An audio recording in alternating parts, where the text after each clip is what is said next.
Magsalita ka, Oriang. Sabihin mo sa akin. Sabihin mo sa akin ang katotohanan. Ano nangyayari sa ating barangay?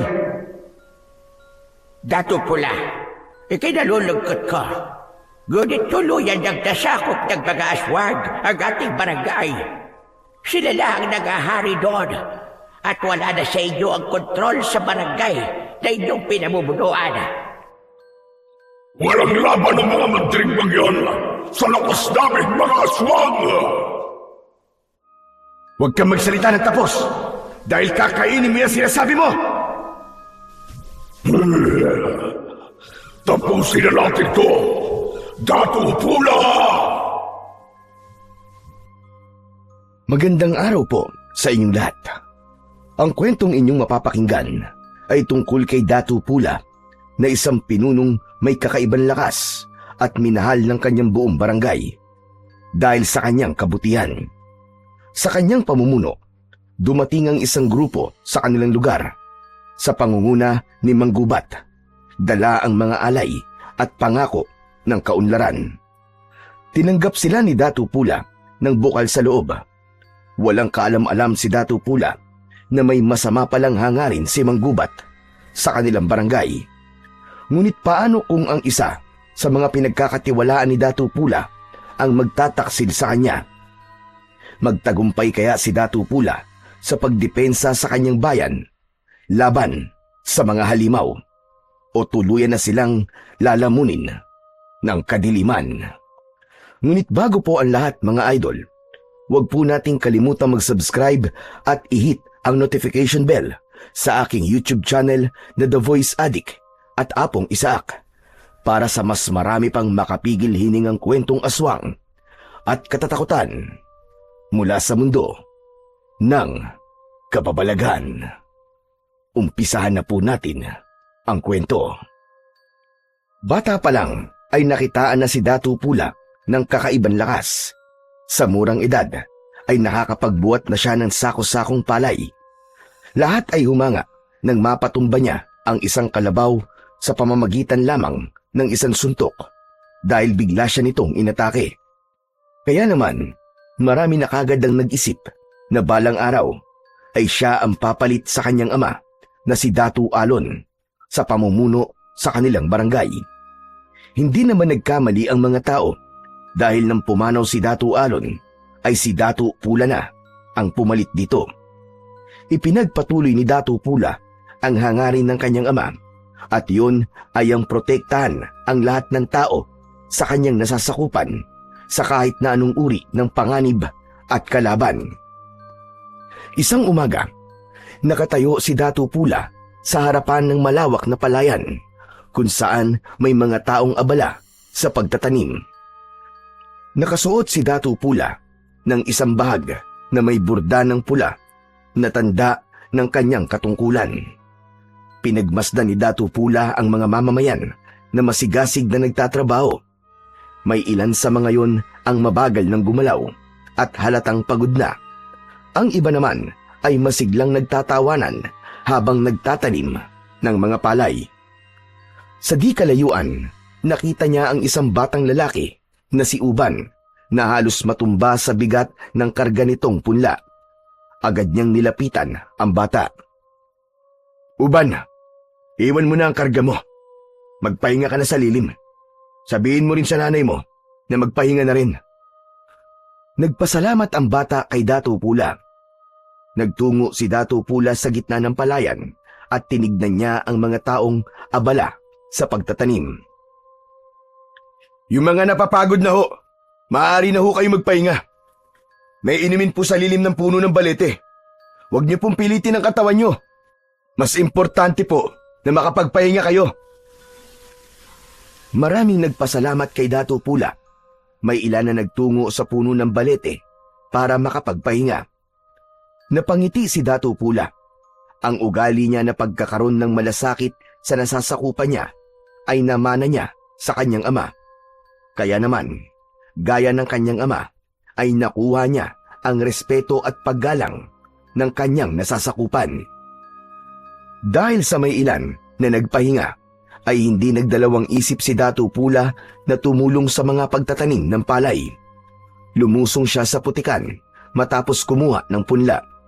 Ang kanyang mga kamay, na bagaman sanay sa paghawak ng sandata, ay marunong ding kumalinga sa lupa at mga pananim. Sapagkat para kay Datu Pula, ang tunay na lakas ng isang pinuno ay hindi nasusukat sa dami ng mga labanang na pagwagian, kundi sa dami ng taong kanyang natulungan. Habang abala si Datu Pula sa pagtatanim, ay may tumawag sa kanyang pangalan. Nakita niya ang matalik niyang kaibigan na si Bagwis na pinuno ng kanilang hukbong pandigma. Lumapit si Datu Pula kay Bagwis. "Ano ang iyong kailangan, Bagwis? Meron ba tayong suliranin?" "Wala, Datu Pula. Nais ko lang naman makipagkwentuhan sana sa'yo. Ngunit, abala ka pala sa pagtatanim eh. Nagtataka ako sa'yo eh. Hindi mo na kailangan gawin yan. Hayaan mo na lang ang mga tao na siya magtrabaho para sa'yo." "Hindi yan ang itinuro ng aking ama, Bagwis. Itinuro niya sa akin na kahit ako ang nakatataas dito sa ating barangay, ay dapat nasa lupa pa rin ako. Dapat ay abot kamay pa rin ako ng aking nasasakupan. Ang ipinag-aalala ko lang ay baka mawalan sa'yo ng respeto ang mga tao. Baka isipin kasi nila na ikaw ay gaya lamang nila." "Hindi ko nakita na nawalan sila ng respeto sa akin, Bagwis. Bagkus, nakikita ko na mas nakakatanggap pa ako sa kanila ng paggalang." "Sa bagay, ganyan na ganyan din ang pamamalakad ng iyong ama noon eh. Oo nga pala, may mga sinanay na ako ng mga kabataan lalaki para pandagdag sa ating hukbo. Tinuturuan ko na silang gumamit ng sibat, pana at espada." Napakunot ang noo ni Datu Pula, sabay iling. "Tama ba ang aking narinig, Bagwis? Mga kabataan?" "Tama ang iyong pagkakarinig, Datu Pula. Mas makakabuti kung bata pa sila ay marunong na silang makipagdigma. Hindi natin alam kung kailan may sasalakay dito sa ating barangay o kung gaano kalakas ang puwersa ng sasalakayin natin." "Ngunit Bagwis, hindi ba't napag-usapan na natin ang tungkol sa bagay na yan? Ayokong sa murang edad ay sinasanay na kagad natin ang mga kabataan para sa pakikipaglaban. Ang nais ko ay samantalahin nila ang pagiging bata nila. Ang dapat sa kanila ay naglalaro at hindi pinoproblema ang pakikipagdigma. Kung yan ang yung nais, ay papahinto ko na kagad ang pagsasanay nila. Sa ngayon naman, wala pang banta ng digmaan eh. Kasundo natin ang mga katabi natin barangay. Yun ay dahil sa magandang pakikitungo natin sa kanila. At kapag may suliranin sila, ay hindi sila nagdadalawang salita. Kapag humingi sila ng tulong, naniniwala ako na kung anong ibinato mo, ay yun din ang ibabalik sa'yo. Tunay na ikaw ay kahanga-hanga, Datu Pula. Mapalad ang ating barangay dahil gaya mo namumuno rito. O paano, kaibigan? Ako ay mauuna na at babalikan ko pa ang mga nagsasanay." "Sige, Bagwis. Mag-iingat ka, aking kaibigan." Nagkamay ang dalawa at bahagyang yumukod si Bagwis kay Datu Pula bago ito tuluyang umalis. Isang malalim na paghinga, sabay ngiti ang pinakawalan ni Datu Pula habang pinagmamasdan ang papalayong kaibigan na si Bagwis. Sa lahat kasi ay si Bagwis ang pinaka-pinagkakatiwalaan niya. Nang mamatay ang mga magulang nito nung bata pa ito, ay ang tatay na ni Datu Pula ang kumukup kay Bagwis. Doon nagsimula ang kanilang pagkakaibigan na pinagtibay ng tagal ng panahon. Lahat ng plano ni Datu Pula ay si Bagwis ang unang nakakaalam. Dito siya humihingi ng payo. Bukod doon ay mahusay ding makipaglaban si Bagwis. Kaya naman, nang siya na ang namuno sa kanilang barangay at nagpahinga na ang dating namumuno sa hukbo, ay hindi siya nagdalawang isip na italaga si Bagwis sa nabakanting posisyon. Nang mawala na sa paningin ni Datu Pula ang kaibigan, ay tumingin siya sa maaliwalas na kalangitan. Humiling siya sa kanyang isipan na sana ay wala nang sumira pa sa kapayapaan na tinatamasa ng kanilang lugar. Matapos yun, ay bumalik na siya sa pagtulong sa pagtatanim ng palay. Pagsapit ng gabi, nasa kanyang kubul na si Datu Pula. Maya-maya ay pumasok ang isang matandang babae na bahagyang nakakuba ang likod. Dumiretso ito kay Datu Pula at umupo sa tabi niya. Ang matandang babae ay si Nanang Oryang na isang manggagamot sa kanilang barangay. Mula ito sa pamilya ng mga babaylan, kaya naman may iba pang kakayahan si Oryang bukod sa panggagamot. Magandang gabi po. Ipinatawag niyo raw ako, Dato Pola. Oo, Nanang Oryang. Mabuti po't dumating ka na. Masakit po kasi ang likod ko dahil sa maghapon akong tumulong sa pagtatanim ng palay. Kung gano'n ay dumapa ka at hihilutin ko ang iyong likod, mahal na Dato. Tumalima naman agad si Datu Pula. Dumapa siya sa sahig ng kanyang kubol na gawa sa kawayan. Sinimulan na kagad ni Nanang Oryang ang paghihilot sa likod niya. Naaalala ko ang iyong namayapang ama dahil sa'yo. Gaya mo, ay tumutulog din siya sa mga gawain dito sa ating barangay. Kaya hindi na ako nagtataka kung bakit marami rin ang nagmamahal sa'yo. Tunay na naging maayos ang pagpapalaki ni Dato Alon sa'yo. Alam ko po na ito po ang nais ng aking ama. Ang ipagpatuloy ko ang kanyang nasimulan. Batang paslit ka pa lamang, ay alam ko na magiging mahusay kang pinuno balang araw. Dato Pola, bukod sa kakaiba mong lakas, ay saksi ako na bukas na ang iyong puso sa pagtulong noon pa man. Maraming salamat po, Nanang Oryang. Ngunit magpahanggang sa ngayon po, ay hindi ko talaga mawari kung bakit po ako malakas at kung saan nanggagaling ang kakayahan ko na yun. Dato Pola, hindi yata nabanggit sa'yo ng ama't ina mo na pinagdasal ka nila sa mga diwata. Ano po, Nanang Oryang? Pinagdasal nila ako sa mga diwata? Yung maihiwagan nila lang na naninirahan po sa kagubatan? Sila nga, mahal na Dato. Tinulungan ko noon ang iyong ama at ina na ipagdasal ka sa mga diwata. Nais nila na magkaroon ng anak, ngunit hindi nabubuntis ang iyong ina. Ilang araw din silang humiling doon sa makapangyarihang diwata sa gubat, hanggang sa ipinagkaloob ka na nga ng diwata sa iyong mga magulang. Marahil ay sa diwata na galing ang pambihira mong lakas, Dato Pola. Kung ganun, dapat ho pala ako magpasalamat sa mga diwatang yun, Nanang Oryang. Napakalaking bagay po ng lakas na meron ako dahil walang digmaan ang hindi natin na ipapanalo. Kaya takot ang mga mananakop sa ating lugar ay dahil sa'yo. Hindi na muna nagsalita si Datu Pula at dinaman niya ng gusto ang bawat hagod ng kamay ng daliri ni Nanang Oryang. Unti-unti ay guminhawa ang pakiramdam niya at bahagyang nabawasan ang pananakit ng kanyang likod. Matapos ang paghihilot ay kumuha si Nanang Oryang mula sa sisidlan nito ng ilang piraso ng dahon. Pinahiran nito yun ng langis at idinarang sa apoy sa gasera. Inilagay nito ang mainit-init na mga dahon sa likod ni Datu Pula. Tapos na po, Dato Pola. Huwag niyo po muna basain ang katawan niyo ngayong gabi. Maraming salamat po, Nanang Oryang. Sandali po, huwag po muna kayong aalis. Bibigyan po kita ng kamote bilang kabayaran. Hindi na kailangan. Isang karangalan sa akin na mapagsilbihan ang dato ng barangay na ito. Sige ho, ako po ay aalis na. Tunay ho bang hindi niyo po tatanggapin ang inaalok kong kabayaran? Hindi, Dato Pola. Maraming salamat na labang po. Kung ganun po, ay mag-iingat po kayo sa inyong pag-uwi. Maraming salamat po, Nanang Oryang. Marahang tumango ang matandang babae.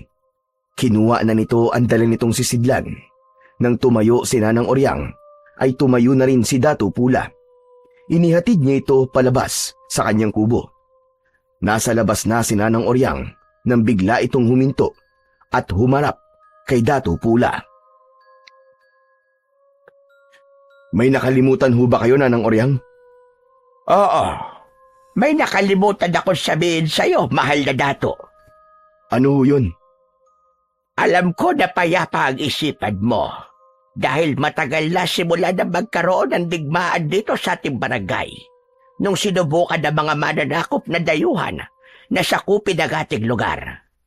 Ngunit ako ay nababahala sa aking panaginip. Isang panaginip na ilang gabi nang dumadalaw sa akin.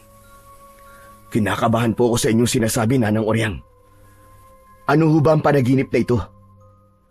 Malalim na huminga si Nanang Oryang at bumakas ang pagkabahala sa mukha nito bago ito magsalita. Sa aking panaginip ay nakita ko ang pagbaha ng dugo sa ating barangay. May mga halimaw na umaatake sa mga tao. Naiiba sila sa mga mananakop, mahal na dato. Iba ang kanilang anyo.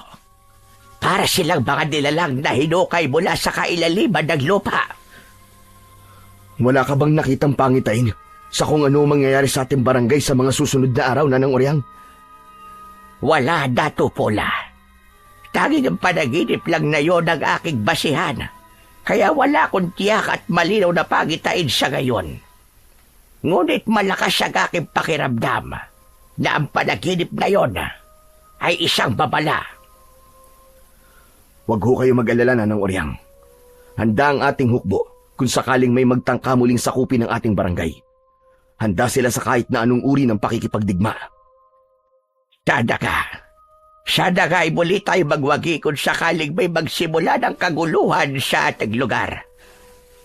Sige ho, Dato Pola. Ako po ay magpapaalam na. Hinilapat ni Oryang ang palad nito sa tapat ng puso nito at bahagyang yumukod. Matapos yun ay naglakad na ito palayo sa kubol ni Dato Pula. Biglang nilukob ng kakaibang kaba ang dibdib ni Dato Pula dahil sa sinabi ni Nanang Oryang. Kahit sabihin na panaginip lamang yon at hindi isang pangitain, ay kilala niya si Nanang Oryang na kahit panaginip nito ay nagkakaroon ng katotohanan. Kaya naman, naisipan niya na kausapin bukas si Bagwis upang ihanda nito ang mga kalalakihang kasama sa hukbo upang maghanda sa digmaan na maaaring sumiklab sa kanilang barangay. Nang mga sumunod na araw, ay agad na nagtungo si Dato Pula sa kubol ni Bagwis. Naabutan niya itong kumakain ng nilagang saging na saba. Inaya siya nitong kumain, ngunit tumanggi siya. Nagtungo si Nanang Oryang kagabi sa aking kubol, Bagwis. Hindi ba't pinatawag mo siya sa akin? Dahil sabi mo ay nananakit ang iyong likod. Masakit pa rin ba ang likod mo, Dato? Hindi na. Ngunit may sinabi sa akin si Nanang Oryang na dahilan kung bakit ako nababahala ngayon. Aniya, ay ilang gabi na siyang binabagabag ng isang panaginip tungkol sa mga nilalang na malahalimaw na naghahasik ng lagim dito sa ating barangay. Nababagabag ako, Bagwis. Baka magkatotoong panaginip ni Nanang Oryang. Dato Pula, panaginip lamang yon. Hindi ba't si Nanang Oryang na rin ang nagsabi na ang panaginip ay kabaligtaran ng mangyayari sa realidad? Ibig sabihin ay magpapatuloy pa ang kapayapaan dito sa ating barangay. Ngunit ilang gabi na niya yung napapanaginipan. Hindi ba? Nakakabahala ng ganung bagay. Natahimik si Bagwis at tila nag-isip. Kung sa bagay, may punto ang iyong tinuran, Dato. Kung ganun, ano ang inyong nais na gawin? Kaibigang Bagwis, nais kong kausapin mo ang ating hukbo na palaging maging handa sa kung anumang paparating na laban. Mas mainam na handa tayo at huwag tayong maging kampante. Masusunod ho, mahal na Dato. Huwag ka mag-alala dahil yan ay aking agad-agad na gagawin. Sa gitna ng pag-uusap ng magkaibigan ay may isang binata ang dumating. Anito ay natagpuan si Nanang Oryang na sugatan sa bukana ng kagubatan. Kinabahan si Dato Pula at kasama si Bagwis ay nagtungo sila sa kubol ni Nanang Oryang. Labis ang awang naramdaman ni Dato Pula nang makita ang kalagayan ni Nanang Oryang. Nakahiga ito sa banig at halatang nangihina. Puno ng sugat ang buong katawan nito may mga kalmot at kagat. Ang iba ay mababaw, ngunit meron ding malalalim. Lumapit sina Dato Pula at Bagwis sa matanda. Nanang Oryang, ano pong nangyari sa inyo? Bakit po kayo puno ng sugat? Inatake ka ba ng mabangis na hayop sa gubat? Sana ka ay mabangis na hayop na lang ang gumawa nito sa akin, mahal na dato. Ngunit hindi hayop ang umatake sa akin kagabi habang ako ay pauwi mula sa iyong kubol. Kung ganun na, Nanang Oryang, ano po ang umatake sa inyo? Sabihin nyo! Isang nilalang na may nakakatakot na anyo. Para siyang aso na may katawan na gaya sa tao. Matutulis ang kanyang mga kuko at ngipin. Ang mga mata niya ay namumula. Dato Pula, mukhang nakaganap na ang aking panaginip. Sa tingin ko, ay nandito na sa ating barangay ang mga halimaw. Sigurado ho ba kayo sa inyong nakita, Nanang Oryang? Baka kayo po ay namamalikmata lamang. Ngayon ko lang nalaman na may ganun palang mga nilalang. Sigurado ko, Bagwis. Hindi ako maaaring magkamali. Isang halimaw ang umatake sa akin. Nagtago ako sa kagubatan upang iligtas ang aking sarili hanggang sa nawalan na ako roon ng ulirat. Nanang Oryang, sa ngayon ay huwag na nating isipin ang halimaw na iyong tinutukoy. Ang dapat nating pagtuunan ng pansin ay ikaw. Napakarami ng inyong sugat, Nanang Oryang. May magagawa po ba kami para matulungan ka po? Mga ato, ang albularyo sa kabilang barangay. Siya lamang ang kilala kong manggagamot na malapit dito sa ating lugar. Kung maaari ay ipatawag niya siya, mahal na dato, upang gamutin ang aking mga sugat. Huwag ko kayo mag-alala, Nanang Oryang. Ipapatawag ko po kagad siya upang ikaw po ay magamot na. Patawarin niyo po ako. Kung hindi sana kita pinatawag kagabi sa aking kubol, ay hindi ito mangyayari sa inyo. Umiling si Nanang Oryang at saka ngumiti. Wala ho kayong kasalanan, mahal na dato. Ito ay nakatakdang mangyari sa akin. Isa pa, maganda na rin na nasiguro natin na may halimaw nga dito sa ating barangay nang sa gayon ay makapaghanda na ang ating hukbo. Si Bagwis na po ang bahala sa bagay na yan. Sa ngayon po, ay mag-uutos na po kagad ako upang ipatawag si Amang Ato. Matapos ang pakikipag-usap ni Dato Pula at Bagwis kay Nanang Oryang, ay pinabantayan ito ni Dato Pula sa ilang kababaihan. Nag-utos agad siya na pumunta sa kabilang barangay upang ipatawag si Amang Ato. Habang naglalakad sina Dato Pula at Bagwis patungo sa lugar ng pagsasanay, ay hindi napigilan ni Bagwis ang magtanong.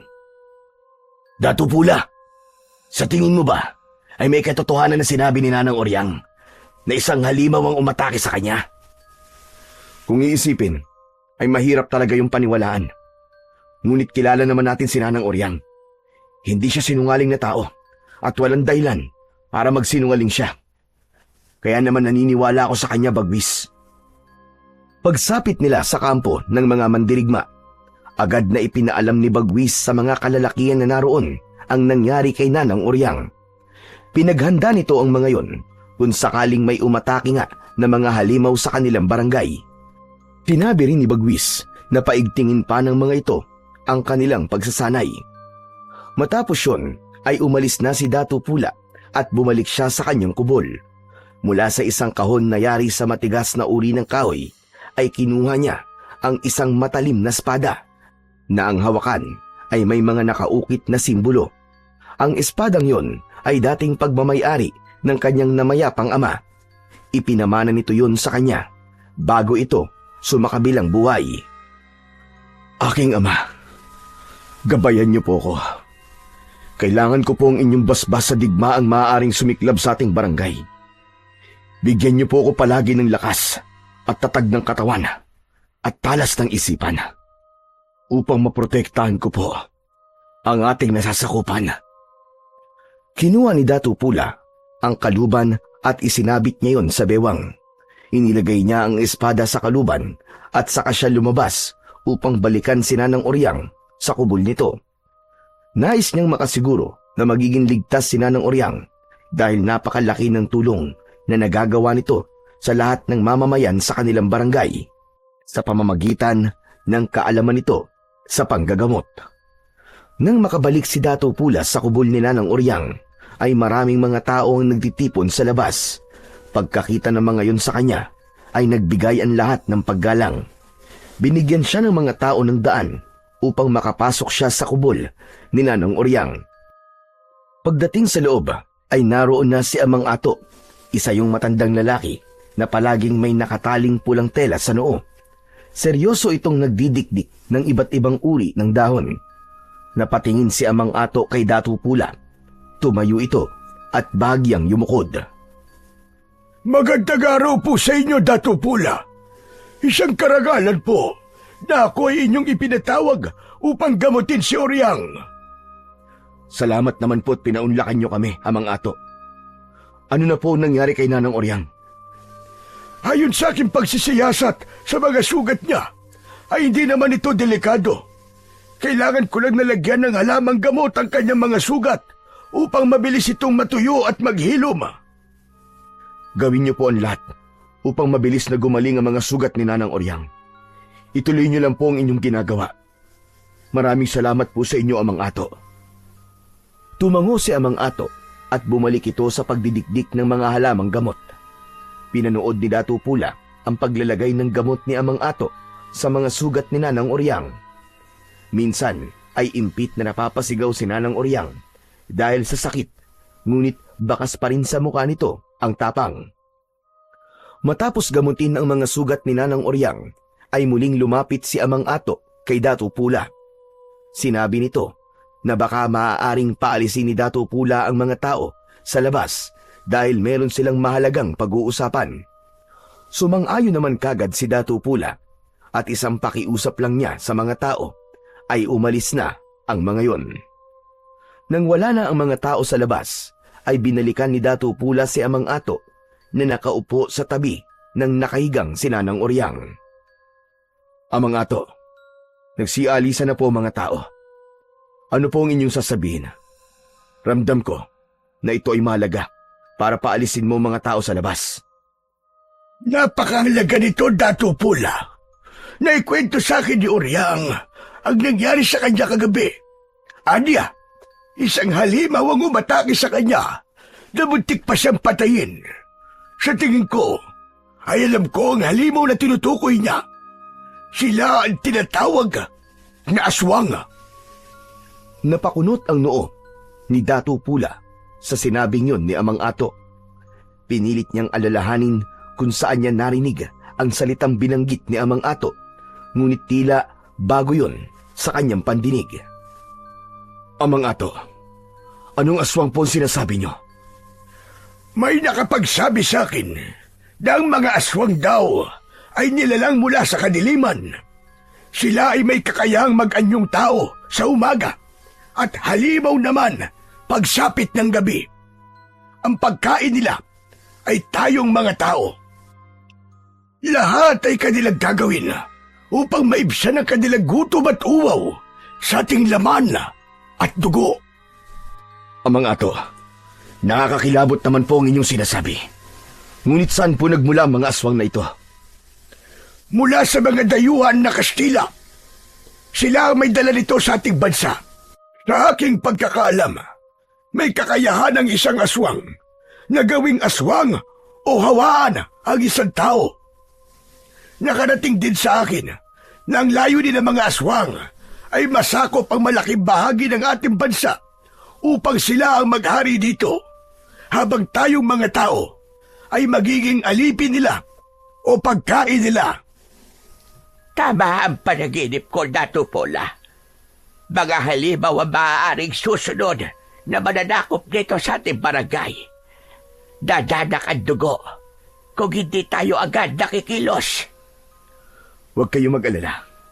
Inutusan na ni Bagwis ang ating mga mandirigma na maging handa. Nagsimula na rin ang masinsiran nilang pagsasanay sa pakikipaglaban. Mas lalo nyo pang pagtibay ng inyong depensa, Datu Pula. Hindi gaya ng mga tao, mga aswang. Sila ay mababangis at wala silang habag. Mabibilis sila at mas malakas kumpara sa ating pangkaraniwan tao. Pag-ingatin mo rin ang iyong mga mamamayan. Huwag mo na silang palabasin sa gabi dahil sa ganitong parte ng araw sila umaatake. Tatandaan ko po ang lahat ng inyong sinabi, Amang Ato. Maraming salamat po sa inyo. Matapos ang pag-uusap na yon, ay umalis na si Amang Ato. Muling tinawag ni Datu Pula ang ilang kababaihan upang magbantay kay Nanang Oryang. Hindi niya binaliwala ang paalala ni Amang Ato. Ayaw niyang isipin na hindi totoo ang aswang at baka kapag naging kampante siya, ay magsisi siya sa bandang huli.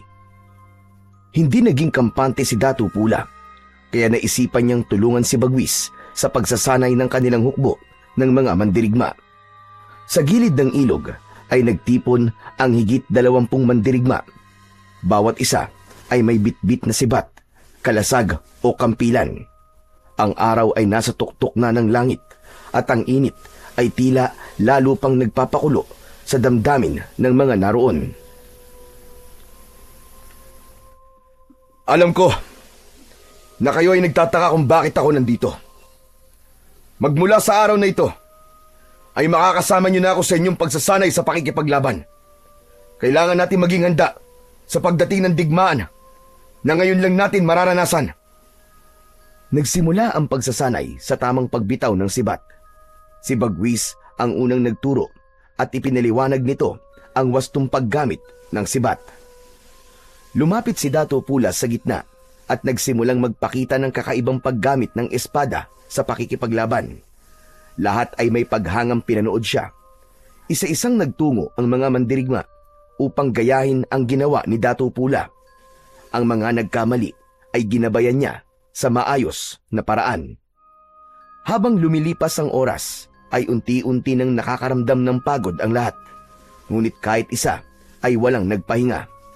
Lahat ay determinado sa pagsasanay upang protektahan ang kanilang barangay. Isang hapon, habang naglalakad sina Datu Pula at Bagwis sa dalampasigan, ay isang malaking bangka ang nakita nila na palapit sa kanilang dalampasigan. Ang mga tao ay napatingin doon habang may takot sa muka. Bagwis, tawagin mo mga mandirigma, madali ka. Mukhang mananakop ang mga parating. Masusunod, Datu Pula. Tumalima si Bagwis habang si Datu Pula naman ay nanatiling nakatayo sa dalampasigan. Hindi niya inalis ang tingin sa bangka na unti-unting dumadaong sa dalampasigan. Nang sumayad na ang unahan ng bangka sa buhangin, ay doon nakita ni Datu Pula ang isang lalaki na nakatayo sa unahan ng bangka.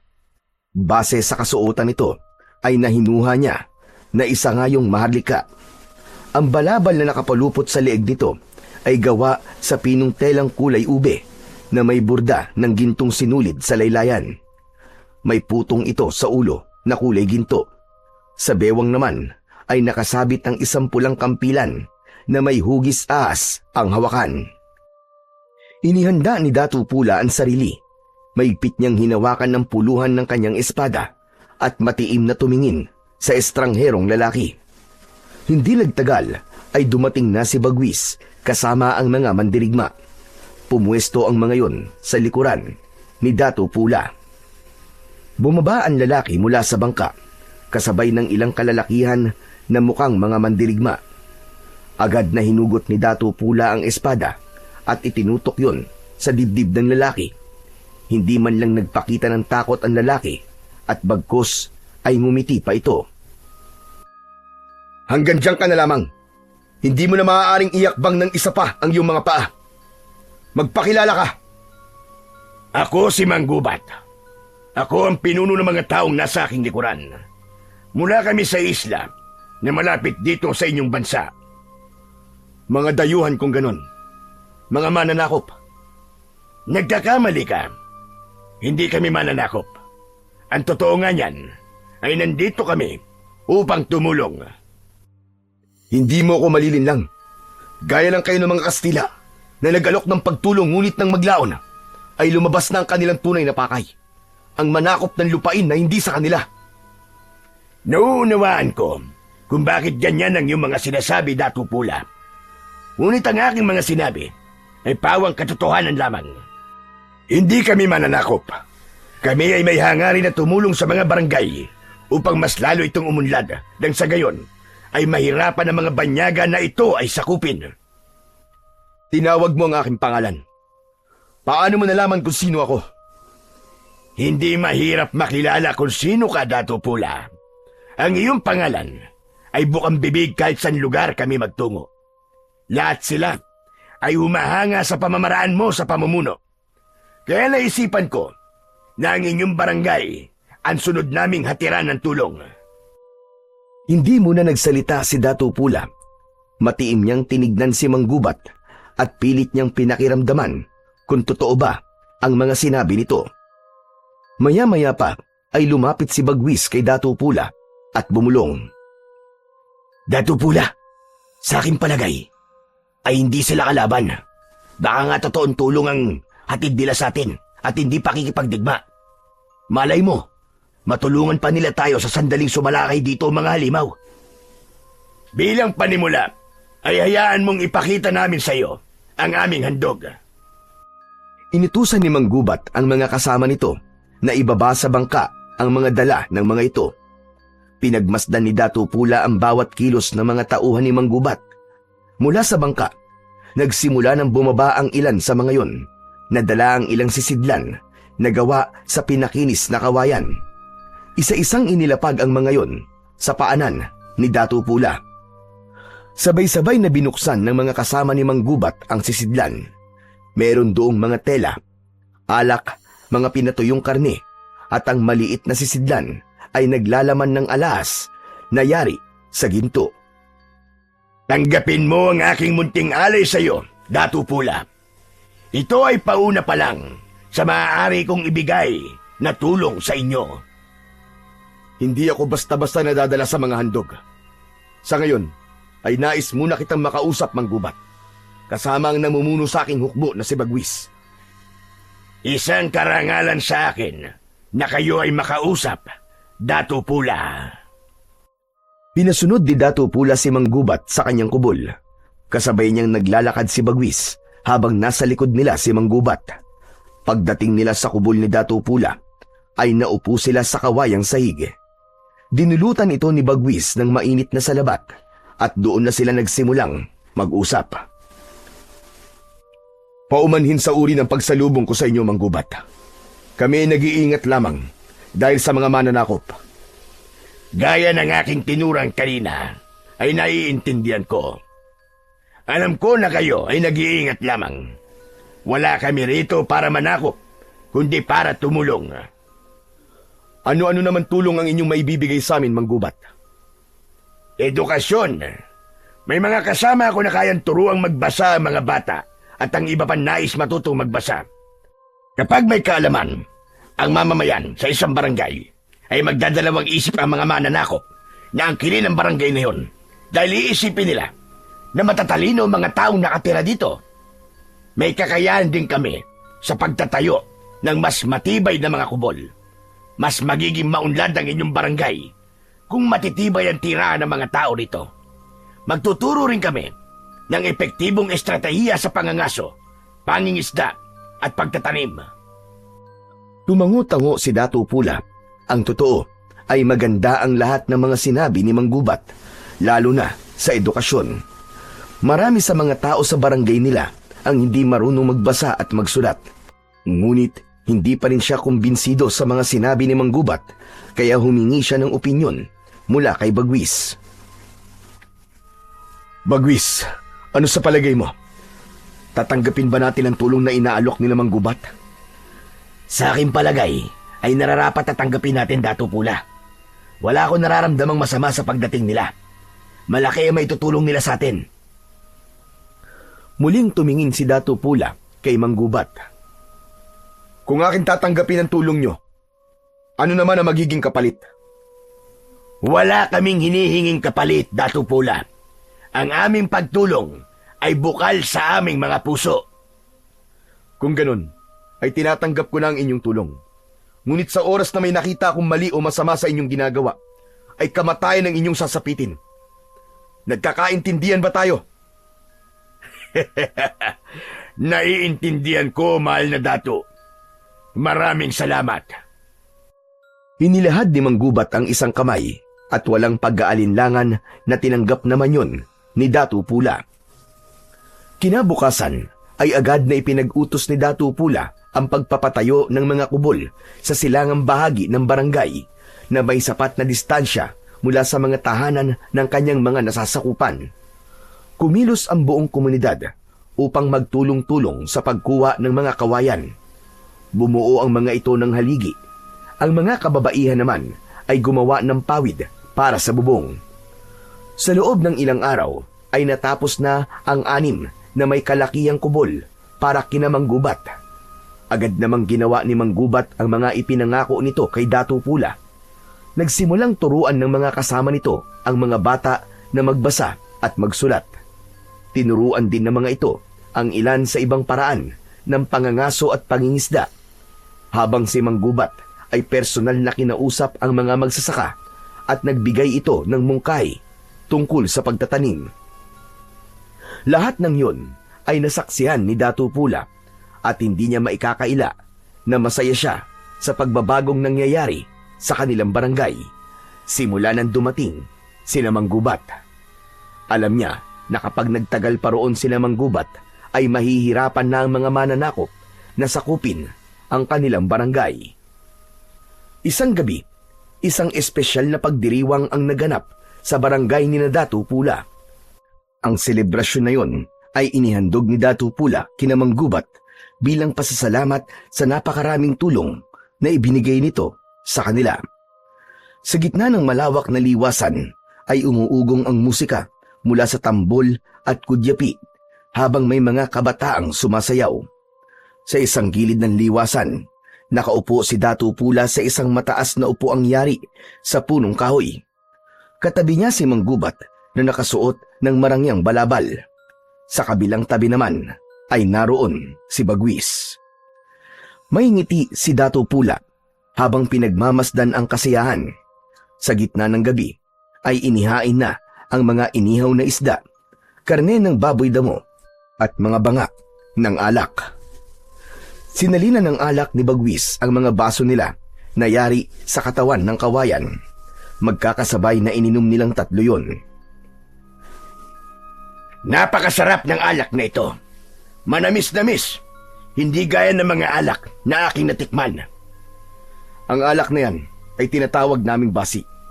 Gawayan sa tubo, kaya may tamis kang malalasahan. Hayaan mo, at sa paglisan nyo sa aming barangay, ay bibigyan kita ng ilang banga ng basi. Maraming salamat kung ganoon, Datu Pula. At maraming salamat din sa selebrasyong ito na inialay mo para sa amin ng aking mga kasamaan. Ngunit sa totoo lang, ay hindi nyo na kailangan magsagawa ng ganitong uri ng selebrasyon. Hindi kami humihingi ng kahit na anong kapalit sa aming ginagawa. Hayaan mo lang kaming pasalamatan kayo sa paraang alam namin. Isa pa, Mang Gubat, napakaliit na bagay ng selebrasyon na ito kumpara sa laki ng tulong nyo, lalo na sa aking nasasakupan. Masasabi ko na kayo ay hulog sa amin ng langit. Nakakataba naman ng puso ang iyong mga tinuran, Datu Pula. Ang mga salitang yan ay sapat ng kabayaran sa pagtulong namin sa inyo. Nagpatuloy ang pag-inom nila ng alak habang masayang nag-uusap. Nang makalimang baso na si Datu Pula, ay nakaramdam na siya ng konting pagkahilo. Sanay siya sa pag-inom ng basi, ngunit tila iba ang epekto nun sa kanya nung gabing yun. Sasalinan sana ulit ni Bagwis ng alak ang baso niya, ngunit agad niyang hinawakan ang braso nito. Tama na Bagwis. Nakakaramdam na ako ng pagkahilo. Hindi yata ako naniniwala sa iyong sinabi, Dato.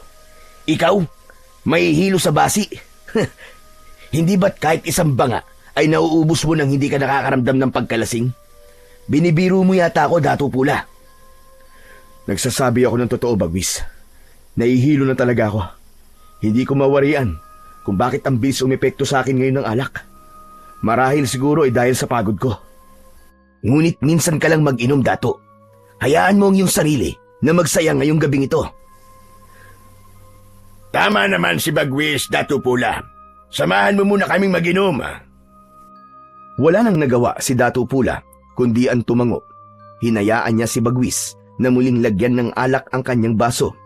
Dire-diretso niya yung tinungga at malakas na tumawa.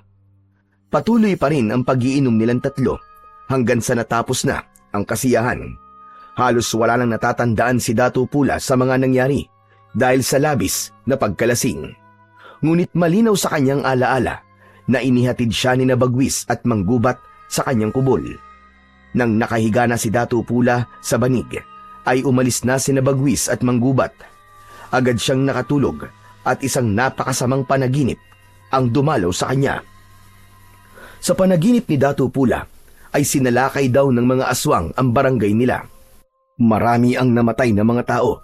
Kitang-kita niya rin kung paanong nilapa ng mga aswang ang mga tao habang siya ay nasa gitna at hindi makagalaw. Pagsapit ng umaga, nagising si Dato Pula sa matinding sikat ng araw na tumatagos sa kanyang bintana. Masakit ang ulo niya nang tumayo siya. Nag-inat siya ng katawan at bigla siyang natigilan nang makarinig siya ng iyakan sa labas ng kanyang kubol. Nagmadali siyang lumabas at sumalubong sa kanya ang napakaraming tao na nag-iiyakan sa labas. Biglang lumapit sa kanya si Bagwis na may natuyupang dugo sa katawan. Bagwis, anong ibig sabihin nito? Anong nangyari? Bakit nag-iiyakan ng mga tao at may dugo ang iyong katawan? Dato Pula, kagabi, matapos ka naming iatid ni Manggubat sa iyong kubol, ay sinalakay tayo ng mga aswang. Marami ang namatay, Dato Pula. Ano? Paano yun nangyari? Bakit hindi mo ako ginising? Dinubukan kitang gisingin, ngunit matindi ang pagkakalasing mo. Kahit ang pagmulat ng iyong mga mata, hindi mo magawa. Patawarin mo ako, Dato Pula. Hindi ko nagawang iligtas sa mga tao. Masyadong malalakas sa mga aswang at napakarami nila. Kahit tinulungan tayo ni Manggubat, ay wala pa rin tayong naging laban sa puwersa nila. Naluluwang tinignan ni Dato Pula ang mga taong nasa kanyang harapan. Nagulat siya nang may isang babaeng sumigaw at sinisi siya kung bakit maraming tao ang namatay. May nagtanong pa kung nasaan si Dato Pula habang pinapatay ng mga halimaw ang mahal nila sa buhay. Hindi nakapagsalita si Dato Pula ng mga sandaling yun. Nais niyang magpaliwanag, ngunit walang salitang lumalabas sa kanyang bibig. Si Bagwis ang humarap sa mga taong nagagalit nang mapansin nito na nakatulala si Dato Pula. Sandali lang, mga kanayon. Huwag nating sisihin ang ating dato sa nangyari. Ang pagsalakay ng mga halimaw na tinatawag na aswang ay hindi kagustuhan ni Dato Pula at wala siyang kontrol sa mga bagay na yon. Mas mainam siguro na magsiuwi na muna kayo sa inyong mga tahanan at asikasuhin niyo muna ang katawan ng mga namatay niyong mahal sa buhay. Inalalayan ni Bagwis si Dato Pula pabalik sa loob ng kanyang kubol dahil nakatulala pa rin siya. Pagkaupo niya sa sahig ay ikinuha siya ni Bagwis ng inuming tubig. Tinanggap niya yon, ngunit hindi niya ininom. Kasalanan ko. Kasalanan ko ang lahat ng ito, Bagwis. Kung hindi ko inayaan ang aking sarili na malasing, ay magigising sana ako nung nagkaroon ng kaguluhan. Kaibigan Dato Pula, kung ang alak ang sisisihin mo, ay ako ang dapat na sisihin mo. Ako nagpamulit na painumin ka ng alak kahit sinabi mo na nahihilo ka na. Ngunit kahit na anong pilit mo, kung patuloy sana akong tumanggi, ay hindi ako malalasing ng sobra. Walang dapat sisihin kundi tanging ako lamang. Kasalanan ko ang lahat ng ito. Sigurado ako na kung nasan man ang aking ama, ay ikinahihiya niya ako ngayon. Wala akong kwentang pinuno. Napaka-irresponsable ko, Bagwis. Hindi na napigil pa ni Dato Pula ang kanyang mga luha. Kumawala na yon at wala na siyang pakialam kahit nakita siya ni Bagwis na umiiyak. Sa pagkakataon na yon ay dumating si Manggubat. May sugat ito sa pisngi at maging ang kasuotan nito ay may bahid ng dugo. Dato Pula, galing ako sa liwasan. Tinulungan ko ang mga tao na tipunin doon ang mga bangkay na namatay sa pagsalakay ng mga halimaw. Tumayo si Dato Pula at gamit ang kamay ay pinunasan niya ang kanyang luha. Magtutungo ko sa liwasan. Kailangan magpakita ko sa mga tao. Dapat ay makiramay ako sa kanila. Ngunit sa tingin ko ay hindi magandang gawin mo yan sa ngayon, Dato Pula. Nakita mo ang galit ng mga tao kanina sa'yo. Sa ngayon ay sarado pa ang kanilang isipan. Kapag bumaba na ang emosyon nila, ay saka mo sila kausapin. Wala na nga ako nung sumalakay ang mga aswang. Tapos wala pa rin ako habang sila'y nagluluksa. Pupuntahan ko sila, Bagwis. At hindi mo ako mapipigilan. Wala nang nagawa si Bagwis nang lumabas si Dato Pula sa kanyang kubol. Dire-diretso siyang naglakad habang nakasunod sa kanya sina Bagwis at Manggubat. Habang naglalakad ay hindi nakaligtas kay Dato Pula ang galit na tingin ng mga tao sa kanya. Ang mabilis na paghakbang niya ay unti-unting bumagal. Ramdam niya ang pagkadismaya ng mga tao dahil sa hindi niya nagawang iligtas ang mga nasasakupan niya. Mas lalo pang nanlumo si Dato Pula nang makita niya ang ilang kubol na nagiba at ang sariwang dugo sa lupa.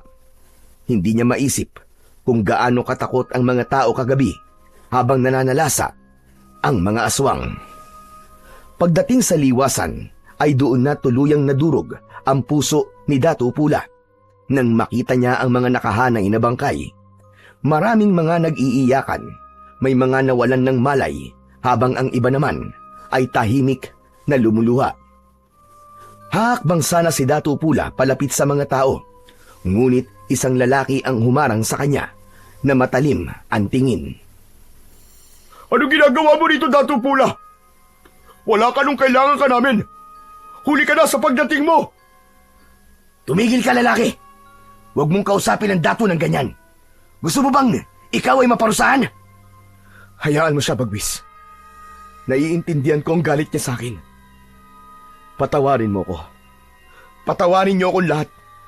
Kagabi ay hindi ako nagising dahil sa kadahilan ng ikaw ay lasing. Anong klase kang pinuno, Dato Pula? Pinaghanda mo ang mga mandirigma sa pakikipaglaban, ngunit ikaw mismo hindi naging handa nung sinalakay tayo ng mga halimaw. Habang pinapatay ang mga tao, ay mahimbing kang natutulog dahil sa ikaw ay nagpakalunod sa alak. Naturingan kang may pambihirang lakas, ngunit hindi mo nagamit ang lakas mo upang protektahan kaming lahat na nasasakupan mo. Pakiramdam ni Dato Pula ay nawalan siya ng lakas ng mga sandaling yun. Hindi na siya nakapagsalita pa dahil parang palaso na tumarak sa kanyang puso ang salita ng lalaking yun. Hindi na niya ipinilit pa ang sarili na makiluksa sa mga tao at marahan siyang naglakad pabalik sa kanyang kubol. Sa mga sumunod na araw ay mas lalong naramdaman ni Dato Pula ang panlalamig ng mga tao sa kanya. Tahimik ang mga yon sa tuwing nakikita siya at tila wala nang may nais na siya ay kausapin. Kapag dumadaan siya, ay may mga tumatalikod at umiiwas ng tingin sa kanya. Alam ni Dato Pula ang dahilan ng lahat ng yun. Wala siya nang mangyari ang paglusob. Marami ang nasaktan at may mga namatay. Wala siya roon para pangunahan ang pagtatanggol sa mga tao. Gabi-gabi ay hindi nakakatulog ng maayos si Dato Pula. Palagi niyang iniisip kung saan ba siya nagkulang. Pakiramdam niya ay binigo niya ang lahat at hindi niya na masabi na karapat dapat pa niyang pamunuan ang kanilang barangay. Isang gabi, nagdesisyon si Dato Pula na mag-ikot sa kanilang barangay. Hindi niya maintindihan kung bakit meron siyang pakiramdam na may masamang mangyayari. Inihanda na niya ang espada ng kanyang ama. Isinabit niya yon sa bewang nang biglang dumating si Bagwis at nagtaka ito nang mapansin na paalis siya. Saan ang iyong tungo, Dato Pula? Gabing-gabi na. Ngunit tila ikaw ay susugod sa isang digmaan. Iikot ako sa ating barangay. Masama ang pakiramdam ko, Bagwis. Parang merong masamang mangyayari. Nag-iikot na ang ilang mandirigma. Hayaan mo na sila na gawin ang kanilang tungkulin. Sinisiguro nila kung aatake muli ang mga aswang, ay nakahanda sila. May tungkulin din ako sa ating lugar, Bagwis. Isa na roon ang protekta ng lahat ng nakatira dito. Hindi pwedeng wala na naman akong gawin. Gusto kong ipakita sa mga tao na kaya ko silang ipagtanggol. Nais kong bumawi sa kanila. Kung yan ang nais mo, ay hindi na kita pipigilan, Dato Pula. Hayaan mo kung samahan ka sa iyong pag-iikot. Hindi na kailangan, Bagwis. Kaya ko na itong mag-isa. Samahan mo na lamang ang iba. Pamunuan mo sila. Sigurado ka ba, mahal na Dato? Oo, Bagwis. Sigurado ako. Sige na. Mauuna na ako. Mag-iingat ka sana, Bagwis. Mag-iingat rin ho kayo, Dato Pula. Nilisan na ni Dato Pula ang kanyang kubol. Habang naglalakad, ay naisip niya na maaaring sa mismong barangay umiikot sina Bagwis. Kaya nagdesisyon siya na sa gubat siya umikot upang masiguro niya na walang aswang na nagtatago doon. Mag-isang pumasok si Dato Pula sa kagubatan. Maliwanag ang sikat ng buwan, kaya kahit paano ay nakikita niya ang paligid. Hindi yun ang unang beses na naglakad siyang mag-isa sa kagubatan. Ngunit ngayon ng sandaling yun ay may kung anong bigat ang hangin na parang may mga matang nakatitig sa kanya mula sa dilim. Hinawakan niya ang hawakan ng kanyang espada at inihanda niya ang sarili sa anumang panganib. Hanggang sa may narinig siyang pag-angil na tila mula sa isang mabangis na hayop. Huminto siya at nakiramdam sa paligid. May tao ba dyan? Kung sino ka man, lumabas ka at magpakita sa akin! Mula sa likuran ng mga puno ay sabay-sabay na lumabas ang mga aswang. Lahat ay nakatingin kay Dato Pula na parabang isa siyang masarap na putahe. Tuluyan nang hinugot ni Dato Pula ang espada mula sa kaluban. Sumugod ang unang aswang at mabilis na sinalag ni Dato Pula ang pag-atake na yun gamit ang kanyang espada. Isang mabilis na hiwa sa leeg ng aswang ang pinatikim niya rito at bumagsak ito ng pasadsad sa lupa. Sumunod pa ang dalawa at sa isang ikot ng kanyang katawan ay naputol ang braso ng isa at nahati ang katawan ng ikalawa. Ngunit hindi tumigil ang pagdating ng mga halimaw. Pinalibutan siya ng higit sa 10 at sabay-sabay na umatake ang mga yon. Napilitan siyang umatras habang patuloy sa pagsalag at pagsaksak. Sa isang iglap, isang aswang ang nakalapit kay Dato Pula at sinunggaban ang kanyang braso. Nabitiwan niya ang kanyang espada. Tumilapon yon sa damuhan at nawala na yon sa kanyang paningin. Sa kabila ng kawalan ng sandata, ay hindi pinanghinaan ng loob si Dato Pula. Alam niya na sa pagkakataon na yon ay kailangan niya nang gamitin ang kanyang pambihirang lakas. Kung inaakala niyo na matatalo niyo ako dahil sa wala sa akin ang aking espada, ay nagkakamali kayo! Iniunat ni Dato Pula ang kanyang hintuturo at hinlalato. Sinugod niya ang isang aswang at gamit lamang ang 2 daliri ay sinaksak niya yon sa dibdib. Bumaon sa katawan ng aswang ang kanyang daliri. Isa-isa niyang tinumba ang mga aswang gamit ang kanyang daliri at pambihirang lakas. Sinaksak niya ang mga yon sa leeg, sa mata, sa tiyan at sa dibdib. Ngunit sa hindi inaasahang pangyayari ay isang aswang ang matagumpay na nakalapit sa likuran ni Dato Pula. Mariin siya nitong kinagat sa balikat.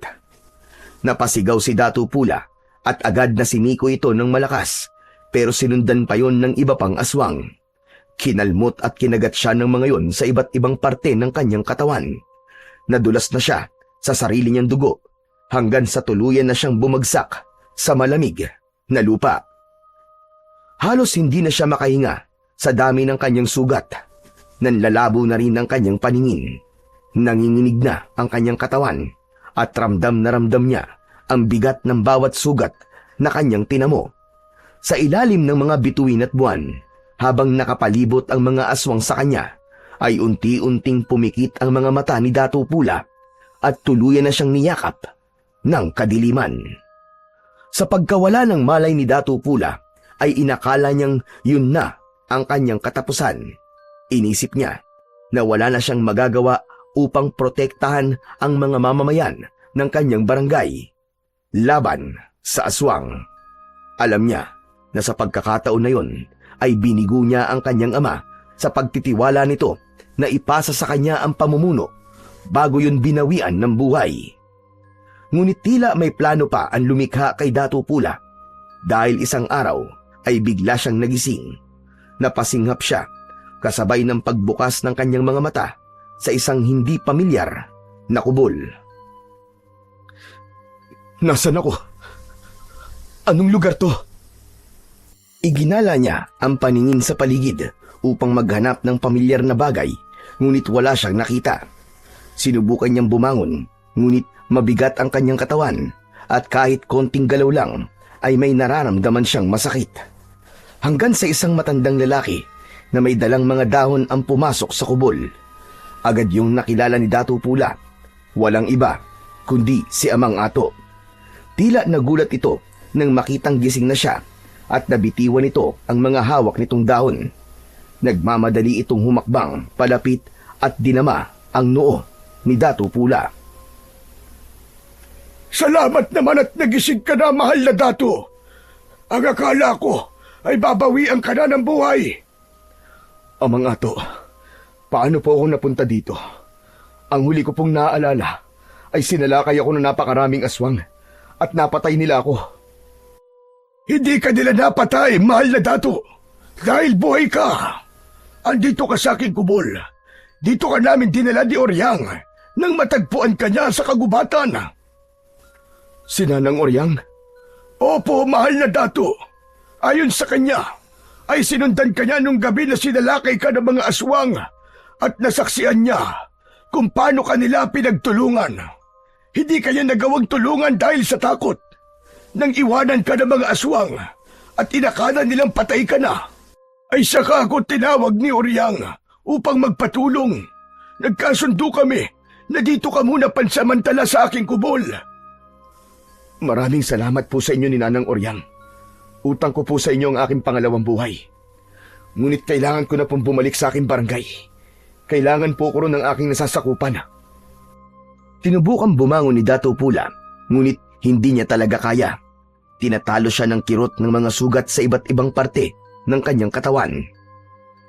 Huwag mong pilitin ang sarili mo, Dato Pula. Sariwa pa ang mga sugat mo. Matatagalan pa bago gumaling ang mga yan dahil masyadong malalalim. Mas makakabuti po kung magpahinga ka na muna at hayaan mo kung gamutin ka. Hindi maaaring nandito lamang ako, Amang Ato. Dapat ay makita ko ng mga tao sa aking barangay. Kailangan kong bumawi sa kanila sapagkat napakalaki ng aking pagkukulang sa kanila. Mahal na Dato, ikinalulungkot ko. Ngunit sa ngayon ay hindi kita hayaan na umalis sa iyong kalagayan. Isa pa, marami na ang nagbago sa nakalipas na mga araw, lalo na sa inyong barangay. Mga araw? Anong ibig mong sabihin, Amang Ato? At anong pagbabago ang iyong tinutukoy? Sa aking palagay, ay mas makabubuti kung si Oryang na lamang ang magpaliwanag sa inyo. Tatawagin ko muna siya at ikukuha ko na rin ikaw ng makakain at inumin. Hindi na naging mapilit pa si Dato Pula. Naisip niya na mas alam ni Amang Ato ang kalagayan ng kanyang katawan dahil matagal na itong albularyo. Nang umalis si Amang Ato, ay nahulog sa malalim na pag-iisip si Dato Pula. Labis siyang nabahala sa sinabi ni Amang Ato na pagbabagong nangyari sa kanyang barangay. Hindi nagtagal ay bumalik si Amang Ato kasama si Oryang. Bakas sa mukha ni Oryang ang kasiyahan nang makita si Dato Pula. Umupo si Nanang Oryang sa tabi ng nakahigang si Dato Pula. Mahal na Dato, dinidig ng lumikha ang aking panalangin. Buhay ka! Buhay ka, Dato Pula! Nanang Oryang, nais kong malaman kung anong sinabi ni Amang Ato na pagbabago sa ating barangay. Hindi agad nakapagsalita si Nanang Oryang. Halatang nag-iipon ito ng lakas ng loob bago magsalita. Magsalita ka, Nanang Oryang. Sabihin mo sa akin ang katotohanan. Ano nangyayari sa ating barangay? Mahal na Dato, ikinalulungkot ko. Ngunit tuluyan ang nasakop ng mga aswang ang ating barangay. Sila na ang nagahari doon at wala na sa inyo ang kontrol sa barangay na inyong pinamumunuan. Hindi totoo yan, Nanang Oryang. Imposible.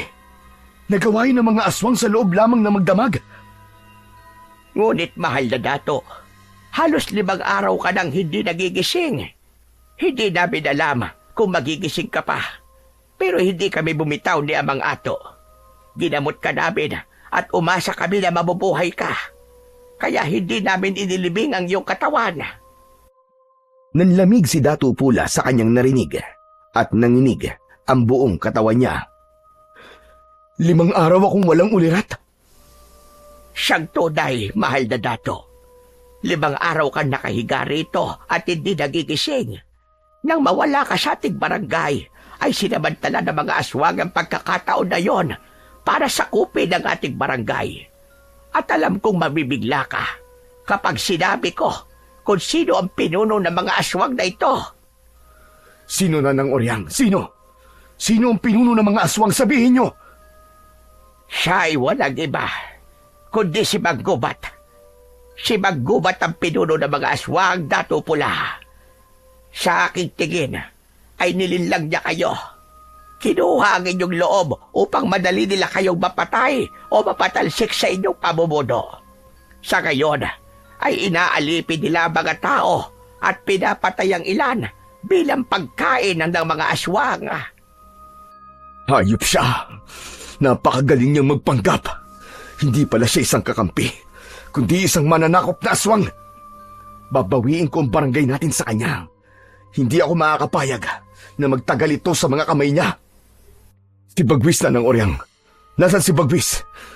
Kailangan ko ang tulong niya. Siyang makakatulong sa akin sa paglaban sa mga aswang. Kailangan ko siya makausap, Nanang Oryang. Natahimik muli si Nanang Oryang na labis na ikinabahala ni Dato Pula. Bakit bigla ka na nahimik, Nanang Oryang? May nangyari ba kay Bagwis? Pinatay ba siya ng mga aswang? Sana nga ay pinatay na lang siya ng mga aswang. Dahil alam ko na mas matatanggap mo yon, Dato Pula. Buhay na buhay si Bagwis at naroon siya sa ating barangay. Alam kong magiging masakit ito sa inyo. Ngunit umanib na si Bagwis sa mga aswang. Ginawa siyang kanang kamay ni Manggubat dahil tinulungan ni Bagwis si Manggubat na sakupin ang ating barangay. Mabuti na nga lang at nagawa kong makatakas doon dahil kung hindi ay panigurado, napapatayin din nila ako. Hindi. Hindi maaari ito. Paano ito nagawa sa akin ni Bagwis at sa ating mga tao? Bakit niya tayo tinraidor? Matalik kami magkaibigan, Nanang Oryang. Alam niyo yan. Iba ang nagagawa kapag ang tao ay uhaw sa kapangyarihan, mahal na dato. Marahil ay nasilaw si Bagwis sa ipinangako sa kanya ni Manggubat. Pakiramdam ni Dato Pula ay namatay siya ng sandaling yun matapos malaman ang mga nangyari sa panahon na siya ay walang ulirat. Napakasakit para sa kanya ang ginawa ng matalik niyang kaibigan na si Bagwis. Sa lahat ng tao, ito ang pinakahuli na alam niyang magtataydor sa kanya. Itinuring niya itong parang tunay na kapatid. Kaya hindi niya lubos maisip kung anong pumasok sa utak ni Bagwis at umanib ito sa puwersa ng mga mananakop na aswang.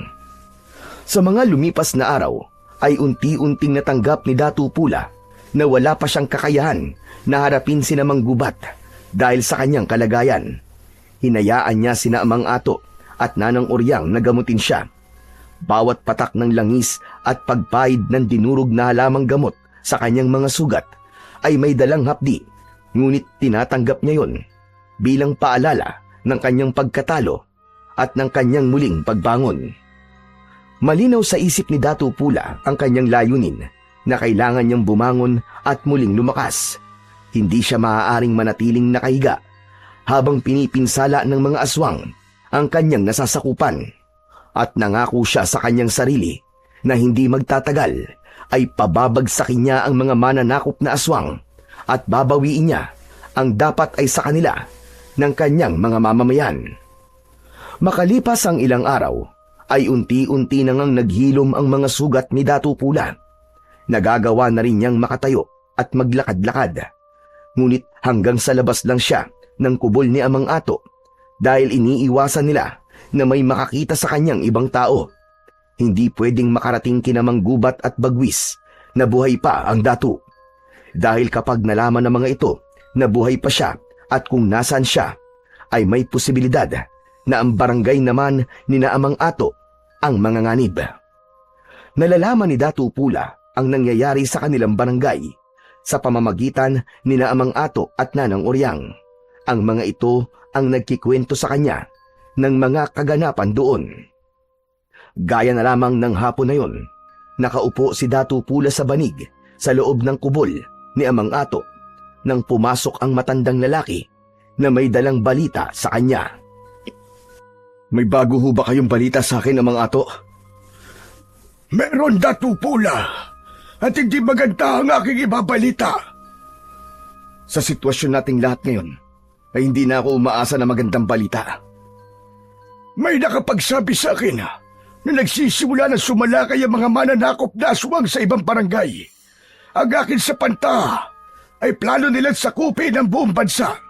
At kapag nangyari yun, ay paniguradong babagsak tayong lahat.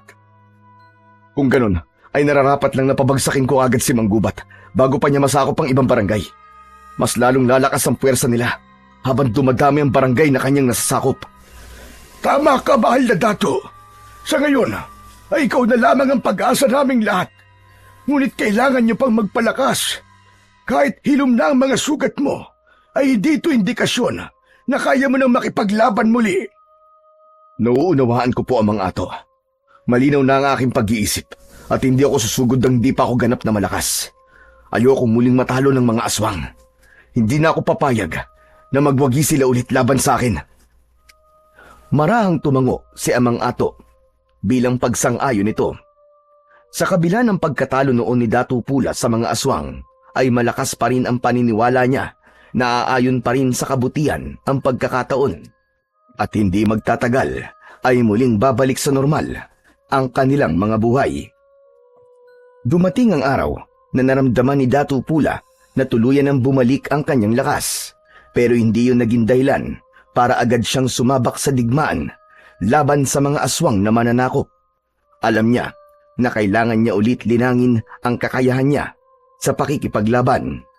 Kaya naman, madaling araw pa lang, ay gising na si Datu Pula. Lumalabas siya ng kubol habang tanga ng isang matalim na itak. Dahil sa paniniwalang tuluyan nang nawala na ang espada ng kanyang ama at naisip niyang itak muna ang kanyang gagamitin. Tuwing umaga, bago sumikat ang araw, ay palaging nagsasanay si Datu Pula. Kahit pa meron siyang kakaibang lakas, ay ayaw niyang maging kampante, lalo na't napagtanto niya na hindi basta-bastang kalaban ang mga aswang.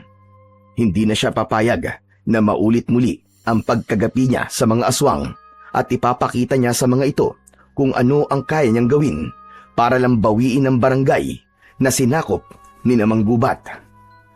Isang umaga, matapos ang nakakapagod na pagsasanay, ay naupo si Datu Pula sa nakausling ugat ng malaking puno. Tagaktak ng pawis ang kanyang matipunong katawan. Maya-maya pa ay lumapit sa kanya sina Nanang Oryang at Amang Ato. Napansin niya ang isang mahabang bagay na nakabalot sa pulang tela na dala ni Nanang Oryang. Sabay na bumati at nagbigay ng paggalang ang dalawang matanda sa mahal na Datu. Mahal na Dato, ano na po ang lagay ng inyong pagsasanay? Maayos na po, Nanang Oryang. Pakiramdam ko ay handa na ako anumang oras. Kailangan ko lamang malaman kung kailan ang tamang oras ng aking pagsalakay. Kung kailangan niyo po ng tulong, ay sasabihan ko ang aming Datu upang matulungan ka, Datu Pula. May mga hukburin kami na nakahandang tumulong sa inyo kung kinakailangan. Ngayon pa lang, ay iparating mo na ang aking pasasalamat sa inyong Datu. Amang Ato, hindi ko to kakayanin na mag-isa. Kaya malaking bagay kung merong tutulong sa akin. Humakbang si Nanang Oryang, papalapit kay Datu Pula. Mahal na Dato, may isa pang maaaring makatulong sa inyo. Tanggapin mo ang bagay na ito. Inabot ni Nanang Oryang ang bagay na nakabalot sa pulang tela at nagtatakang tinanggap naman yun ni Datu Pula. Inalis niya ang pulang tela at nanlaki ang kanyang mga mata nang malaman niya na yon ang espada ng kanyang ama. Hindi makapaniwalang napatingin si Datu Pula kina Nanang Oryang at Amang Ato. Ang espada ng aking ama! Paano niyo po ito nakuha? Ang buong akala ko nawala na ito. Nakita namin yan sa gubat kung saan kasi nalakay ng mga aswang. Kinuha namin ang espadang yan dahil alam naming pamana pa yan ng inyong ama. Tumayo si Datu Pula at bahagyang yumukod sa dalawang matanda. Ako po ay lubos na nagpapasalamat sa inyo, Nanang Oryang at Amang Ato. Napakalaki po ng tulong niyo sa akin. Sa kabila ng aking pagkatalo sa mga aswang, ay hindi kayo nawalan ng paniniwala sa akin. Maraming salamat po sa inyo. Dahil hindi kaya burahin ng isang beses na pagkakamali ang magagandang bagay na iyong nagawa, Datu Pula. Saksi ako sa iyong paglaki at nakita ko ang kabutihan sa iyong puso gaya ng iyong ama. Kaya hindi ka namin iiwanan sa laban na ito. Hindi man namin kayang humawak ng sandata, ay tutulong kami sa iyo sa paraang alam namin. Naluha si Datu Pula sa sinabing yun ni Nanang Oryang. Tinapik naman ni Amang Ato ang balikat ni Datu Pula. Mas lalong lumakas ang loob niya dahil nasa kanya ng muli ang sandatang ipinamana sa kanya ng yumao niyang ama. Pakiramdam niya tuloy ay kasama niya pa rin ang tatay niya sa nalalapit niyang pagharap sa mga mananakop na aswang.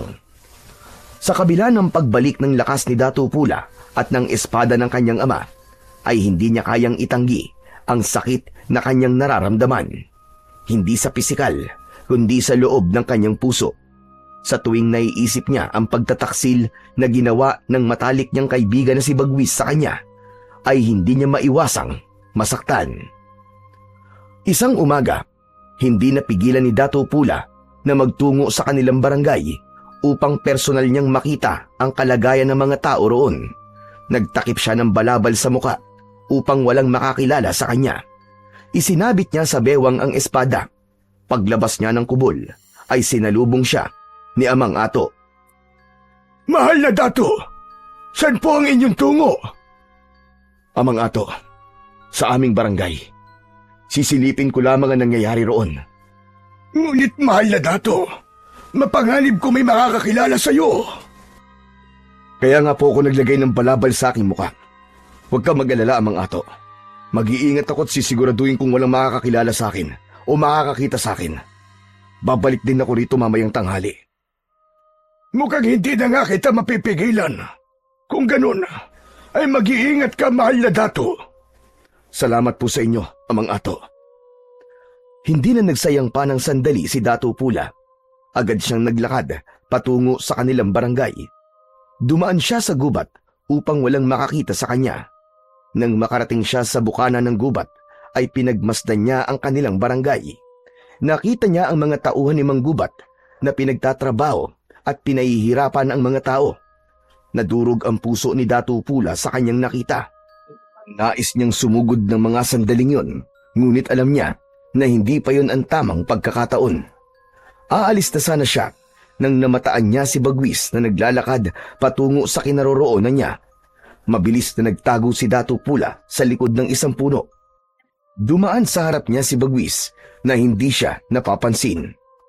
Tumiim ang bagang ni Datu Pula habang nakatingin sa dating kaibigan na naglalakad papasok sa kagubatan. Nang sandaling yun ay nagkaroon siya ng kagustuhan na alamin kung bakit siya nagawang traidorin ni Bagwis. Kaya sinundan niya ito ng tahimik. Maingat ang bawat takbang niya upang masigurong hindi siya mapapansin ni Bagwis. Hanggang sa huminto sa paglalakad si Bagwis, inilabas nito ang dala nitong itak upang tagain ang nakatayong kawayan sa gitna ng kagubatan. Nang magsimulang tagain ni Bagwis ang kawayan, ay sinamantala ni Datu Pula ang pagkakataon na abala ito. Sinabayan niya ang pagbagsak ng itak sa kawayan sa paghakbang niya upang hindi marinig ni Bagwis ang mga yabag ng kanyang paa. Nang makalapit na siya kay Bagwis, ay mabilis niyang hinugot ang espada at itinutok niya yon sa batok ni Bagwis. Natigilan si Bagwis nang maramdaman ito ang malamig na dulo ng espada. Ibaba mo ang itak mo, Bagwis. Kung hindi, ay hindi ako mangingiming paslangin ka sa iyong kinatatayuan. Binitiwan ni Bagwis ang itak at nalaglag yun sa lupa. Sinipa ni Dato Pula ang itak, palayo kay Bagwis. Ngayon humarap ka sa akin, traidor ka. Dahil nais kong makita ang mukha mo habang sinasagot mo mga katanungan ko. Huwag kang magtatangkang gumawa ng hindi ko magugustuhan. Dahil papatayin talaga kita. Maraang umarap si Bagwis at nagimbal ito nang makita si Dato Pula. Sa leeg naman ni Bagwis, itinutok ni Dato Pula ang espada. Dato Pula! Buhay ka? Bakit tila ba gulat na gulat ka? Oo, Bagwis. Buhay ako. Buhay na buhay. Ngunit paano ka nabuhay? Ang sabi sa akin ni Manggubat ay pinaslang ka na ng mga alagad niyang aswang. Wala ako dito para makipagkwentuhan sa iyo, hayop ka. Sagutin mo ang tanong ko. Bakit nagtraidor ka sa ating barangay at sumapi ka sa mga mananakop na aswang? Dato Pula, ang pagsanib ko sa kanila ay labag sa aking kalooban. Napilitan lamang ako dahil natatakot ako para sa aking buhay. Nang alokin ako ni Manggubat na umanib sa kanilang puwersa, ay pumayag na ako dahil ayoko pang mamatay. Sinungaling kang hayop ka. Ang sabihin mo, matagal mo nang nais mawala ako sa barangay. May inggit ka, Bagwis. Wala kang utang na loob. Hindi lang kaibigan ang itinuring ko sa'yo, kundi para ko na rin kapatid. Tapos ganito pa ang igaganti mo. Pagtataksil! Maniwala ka sa akin, mahal na dato. Sadyang natakot lang ako. Ang totoo ay lihim akong bumuo ng kilusan sa ating barangay laban kina Manggubat. Lihim kong kinausap ang mga kalalakihan sa ating barangay dahil may plano kaming mag-aklas. Lahat kami ay tutol sa pananakop ng mga aswang, Dato Pula. Maniwala ka sa akin, kaibigan. Hindi kita kayang traidorin dahil matali kitang kaibigan at parang totoo kong kapatid. Matalim na tinitigan ni Dato Pula si Bagwis. Sinasabi ng utak niya na huwag siyang maniwala dito, ngunit tinalo siya ng sinisigaw ng kanyang puso. Mas naniwala siya na hindi siya kayang pagtaksilan ni Bagwis dahil para na silang magkapatid. Sa huli ay ibinaba ni Dato Pula ang espada at binalik yun sa kaluban nito. Isang malalim na paghinga ang pinakawalan ni Bagwis na para bang alam na nito na ligtas na siya sa bingit ng kamatayan. Biglang umiyak si Bagwis at walang babala na niyakap nito ng maigpit si Dato Pula. Salamat buhay ka, Dato Pula. Labis ako nalungkot nung sinabi sa akin ni Manggubat na ikaw ay patay na. Tinapik ni Dato Pula ang likod ni Bagwis at kumalas ito sa pagkakayakap sa kanya. May dahilan kung bakit hindi ako namatay ng gabing yon. Hindi pa ako maaaring mamatay dahil kailangan ko pang palayain ang ating barangay mula sa mga aswang na mananakop. Ngunit paano ka nabuhay? Sino nagligtas sa'yo? Sa ngayon, ay nais ko munang maging lihim kung bakit ako nakaligtas. Nais ko ring humingi ng tawad kung pinagtangkaan ko ang iyong buhay. Sadyang ako ay galit lang sa'yo dahil nalaman ko nga na umanib ka sa mga aswang. Totoong yung nalaman. Ngunit gaya ng sinabi ko, umanib ako sa kalaban upang iligtas ang aking sarili. Dahil plinano ko na noon na gumawa ng kilusan laban sa mga aswang na yun. Marami na kaming kasapi, Dato Pula. At sigurado ko na mabubuhayan sila ng loob kapag nalaman nila na ikaw ay buhay pa. Salamat sa iyong ginagawa para makalaya ang ating barangay sa mga aswang. Paumanhin kung pinagdudahan kita, Bagwis. Naiintindihan kita, Dato Pula. Wala kang dapat na ihingin ng tawad sa akin. Nakita kong sitwasyon sa ating barangay. Inaalipin ng mga aswang ang mga tao at labis na nadurog ang aking puso. Dapat ay kumilos na tayo sa lalong madaling panahon para sa isang malaking himagsikan. Sa ngayon ay wala pa kaming kakayahan na maghimagsik dahil kulang pa kami ng mga sandata. Nag-iipon pa kami at lihim kaming gumagawa ng mga armas. Ngunit dahil nandito ka na, mas malakas na ang posibilidad na manalo tayo laban sa mga aswang. Naaalala ko, mamayang gabi ay magkakaroon kami ng pagpupulong. Kung nais mo ay magtungo ka sa aking kubol, matutuwa ang ating mga mandirigma kapag ikaw ay kanilang nakita. Kung ganun, magtutungo ko sa inyong pagpupulong mamayang gabi. Mas makakabuti kung alam ko ang inyong plano. Nang tunay, Dato Pula, ipapaalam ko na rin sa'yo na nasa tabi ng ilog ang aming kubol.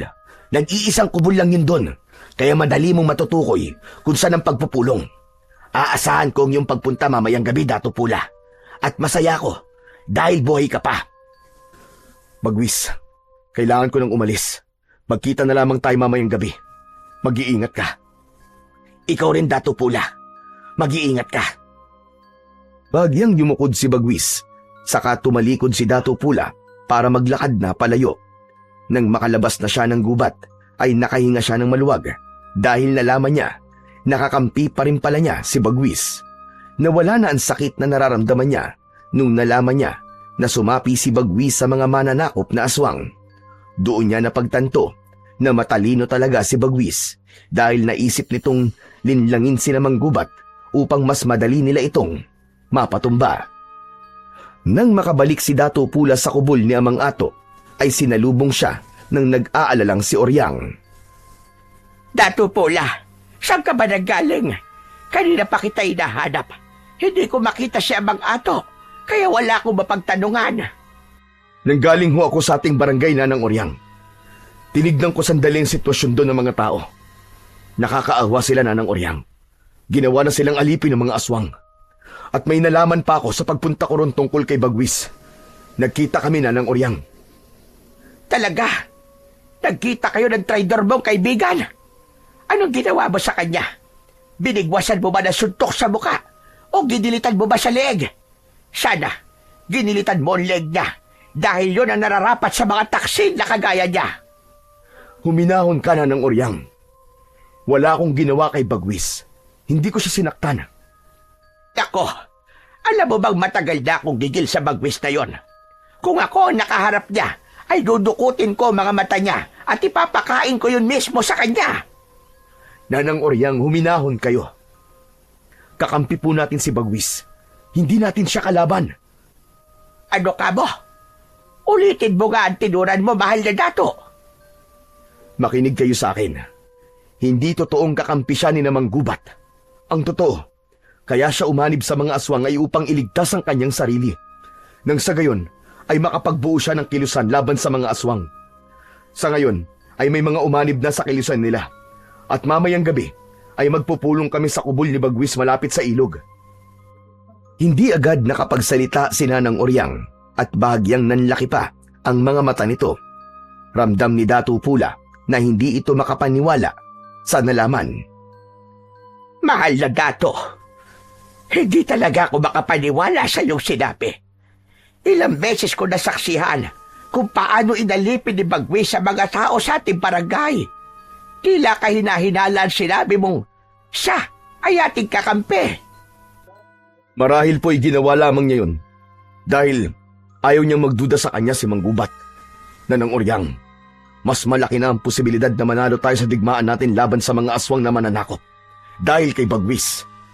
Maganda na meron tayong espiya upang malaman natin kung ano ang susunod nilang gagawin. Magandang bagay nga yan.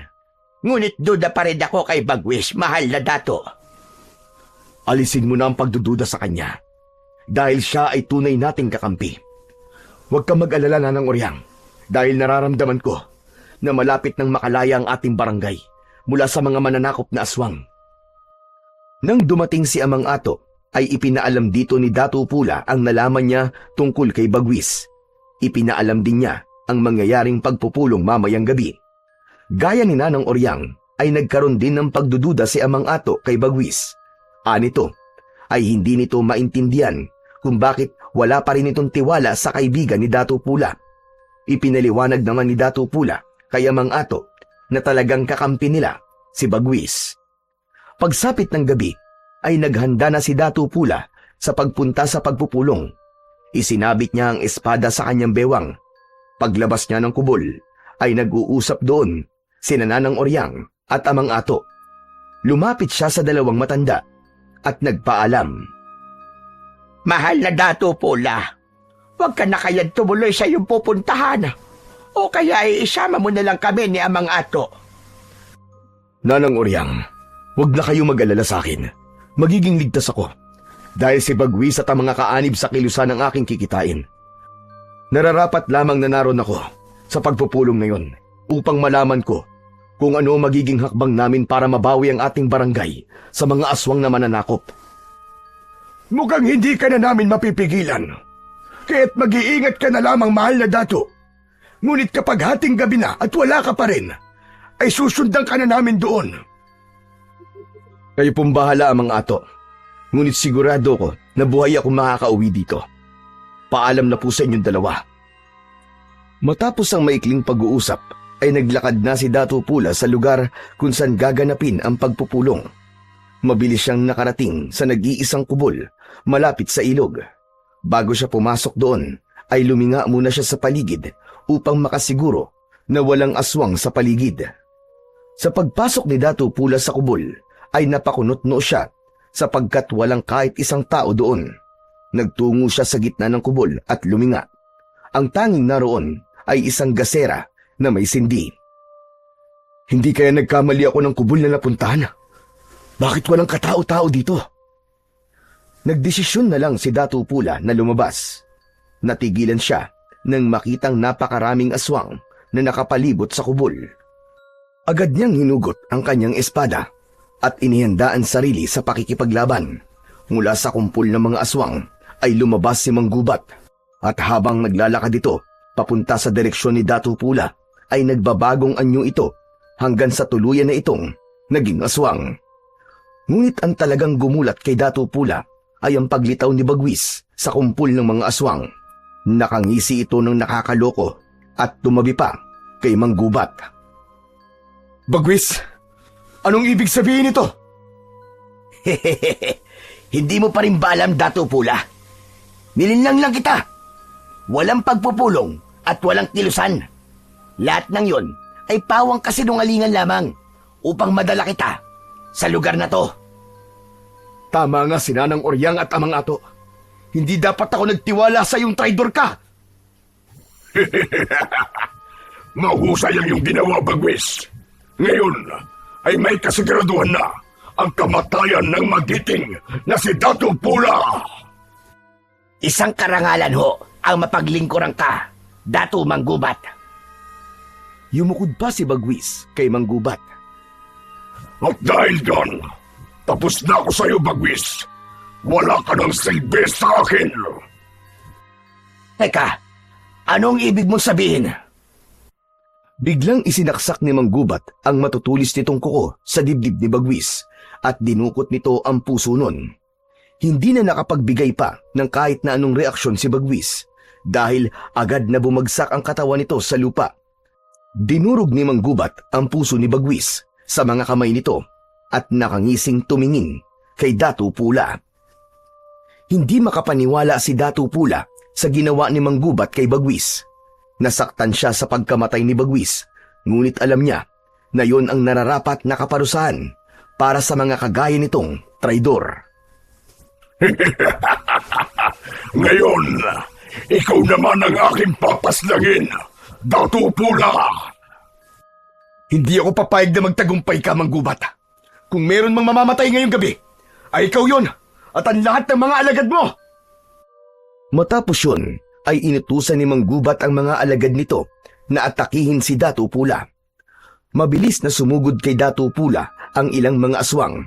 Nanlilisik ang mga mata ng mga yon at tumutulo ang malapot na laway na akala mo ay gutom na gutom. Tinalubong ni Dato Pula ang mga aswang at isa ang agad na napugutan ng ulo. Umikot siya, umatras ng kaunti at saka umataking muli. Bawat hiwa ng kanyang espada ay may kasamang matinding puwersa. Tumatalsik ang mga putol na katawan ng mga aswang. May isang aswang na sumunggab mula sa likod ni Dato Pula. Hinawakan niya ito sa balikat at malakas niya yung inihampas sa malaking bato sa kanyang kaliwa. Nagkabali-bali ang katawan ng aswang. Sumugod pa kay Dato Pula ang ilang aswang. Sa pagkakataon na yun ay ginamit na rin niya ang pambihira niyang lakas. May mga sinaksak siya gamit ang kanyang daliri. May mga tinamaan ng kanyang sipa at suntok. Tila walang kapaguran noon si Dato Pula kahit walang tigil ang pag-atake ng mga aswang sa kanya. At kahit isa sa mga yon ay hindi man lang siya nagawang masugatan. Bawat galaw ni Datu Pula ay may natutumbang aswang.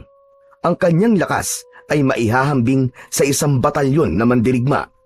Ngunit hindi nauubos ang mga halimaw. Patuloy ang pagdating ng mga yon na parang walang katapusan.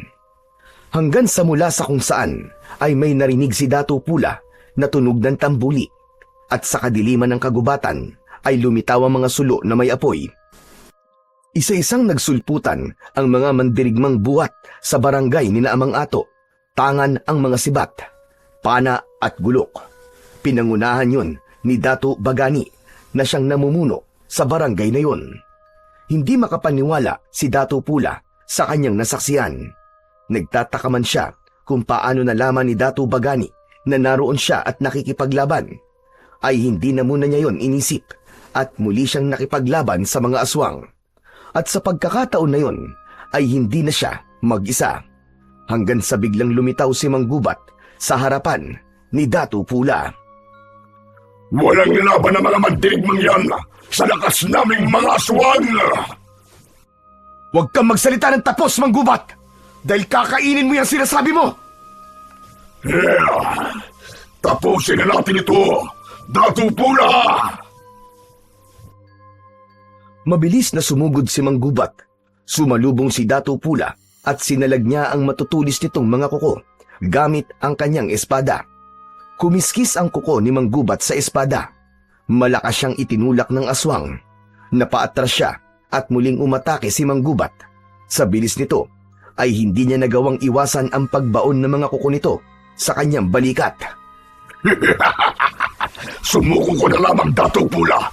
Huwag kang mag-alala dahil sisiguraduhin kong hindi mo mararamdaman ang iyong kamatayan. Hindi ako naging dato para sumuko. Ikaw ang humanda dahil kahit kailan, sa ngalan ng aking ama at ang aming mga batala, ay hindi kailanman magwawagi ang kasamaan laban sa kabutihan. Katapusan mo na, Manggubat! Magkakasunod na atake ang pinakawalan ni Datu Pula. Nagawa niyang masugatan sa dibdib si Manggubat gamit ang espada na sinundan niya ng malakas na sipa sa tiyan nito. Napaatras si Manggubat pero ngumisi ito at sa isang iglap ay naglaho ito sa paningin ni Datu Pula. Biglang tumalon mula sa itaas ng isang puno si Manggubat at bumagsak sa likuran ni Datu Pula. Naramdaman naman ni Datu Pula ang presensya ni Manggubat sa kanyang likuran. Mabilis siyang yumuko at sa hangin tumama ang matutulis nitong kuko. Umikot paharap si Datu Pula habang nakaluhod at itinarak niya ang kanyang espada sa tiyan ng pinuno ng mga aswang. Nanlaki ang mga mata ni Manggubat dahil sa pagkabigla. Inikot ni Datu Pula ang espada at hinila niya yon pataas. Mula sa tiyan hanggang sa leeg ni Manggubat ay isang malaking hiwa ang natanggap nito. Sa pagkamatay ni Manggubat ay tila nawala ng direksyon ang mga alagad nitong aswang. May ilan na nagtangkang tumakas, ngunit hindi pumayag ang mga mandirigma at hinabol ng mga ito ang mga aswang upang paslangin. Habang si Datu Pula ay nagpatuloy sa pakikipaglaban sa mga natitirang aswang hanggang sa wala nang natirang buhay sa mga yon, kahit isa. Matapos ang madugong laban, ay lumapit si Datu Pula kay Datu Bagani at lubos siyang nagpasalamat dito. Sa pagkakataon na yon, ay lumabas na si Nanang Oryang at Amang Ato mula sa pinagtataguan ng mga ito. Masayang lumapit ang dalawa kay Datu Pula. Huwag niyo pong sabihin na kayo nagsabi kay Datu Bagani kung saan ako magtutungo. Ama ka, mahal na Datu.